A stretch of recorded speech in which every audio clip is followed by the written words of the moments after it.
अस्सलाम वालेकुम दोस्तों, welcome to my YouTube channel explore everything.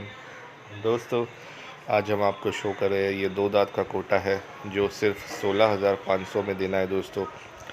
और इसके ओनर है आसाराम भाई जिनका लोकेशन है कोटा राजस्थान। और माशाल्लाह बहुत ही अच्छी क्वालिटी में काम करते हैं दोस्तों। और ये जो मेल है ये अभी दो दांत पे है 33 से 34 इंच इसकी हाइट है। अगर किसी को डाउट है तो आप लोग हाइट नाप की भी वीडियो मांग सकते हैं ताकि आप लोग का जो भी डाउट है वो डाउट क्लियर हो जाएगा और एक्चुअल हाइट भी आपको पता चलेगी दोस्तों। और वज़न आएगा लगभग 35 kg दोस्तों।